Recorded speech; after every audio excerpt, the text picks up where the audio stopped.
প্রথমে ৮ লাখ টাকা নিয়ে আহ্বায়ক কমিটি বহাল রাখার প্রতিশ্রুতি, পরে অন্য পক্ষ থেকে ২০ লাখ টাকার বিনিময়ে নতুন কমিটি গঠন। টাকা লেনদেন নিয়ে সামাজিক যোগাযোগ মাধ্যমে ভাইরাল হয়েছে অডিও। ছাত্রলীগের সীতাকুণ্ড উপজেলা কমিটি গঠনে উত্তর জেলা ছাত্রলীগ সাধারণ সম্পাদকের বিরুদ্ধে বাণিজ্যের অভিযোগ নিয়ে রীতিমতো তোলপাড়। এমন ঘটনায় বিব্রত সাবেক নেতারা। এখানে 7 কেন 8 ছিল না? হয়তো ওখানে কম ছিল আর কি। আমি তোমার পরে একদিন পরে। আচ্ছা লিডার। ৮ লাখ টাকা দেওয়ার পরও বর্তমান আহ্বায়ক কমিটিকে পূর্ণাঙ্গ না করে অন্য পক্ষ থেকে বেশি টাকা নিয়ে কমিটি অনুমোদনের পর ৭ লাখ টাকা ফেরত দিচ্ছেন চট্টগ্রাম উত্তর জেলা ছাত্রলীগের সাধারণ সম্পাদক রেজাউল করিম। সম্প্রতি টাকা নিয়ে সীতাকুণ্ড উপজেলা কমিটি অনুমোদনের এমন একটি অডিও ভাইরাল হয়।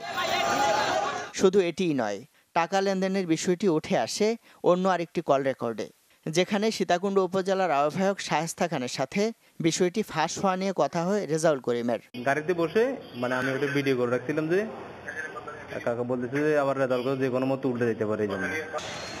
এমন অডিও প্রকাশের পর তোলপাড় চলছে ক্ষমতাসীন দলের এই ছাত্র সংগঠনে। লেনদেনের বিষয়ে প্রকাশ্যে অভিযোগও করেন সীতাকুণ্ড ছাত্রলীগের সদ্য সাবেক আহ্বায়ক, যদিও তা অস্বীকার করেন রেজাউল। ৮ লক্ষ টাকা প্রদান করার পর জেলা ছাত্রলীগের সাধারণ সম্পাদক বাকি টাকাগুলোর জন্য বারবার প্রেসারাইজ করলেও আমি দিতে অসম্মতি জানাই, আমার দ্বারা সম্ভব না বলে আমি জানিয়ে দিই। এরপর যখন বলছে যে আমাদেরকে যখন জেলা ছাত্রলীগের সাধারণ সম্পাদক বলেন টাকা যদি দিতে না পারেন তাহলে আমরা অন্য জনকে কমিটি দিয়ে দিব। আমি ফোন রেকর্ড যেটা কথা হয়েছে ওটাতে আপনি খেয়াল করে দেখবেন, ওটাতে কোনো টাকা পয়সার লেনদেনের কথা বলা হয় নাই।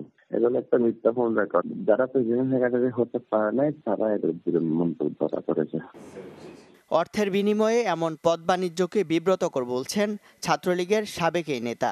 ছাত্রলীগের মতো একটা ঐতিহ্যবাহী সংগঠনের নেতৃবৃন্দ যদি পদ পদবি টাকার কাছে বিক্রি করে তাহলে এর চাইতে লজ্জার দুঃখের আমাদের আর কিছুই নেই।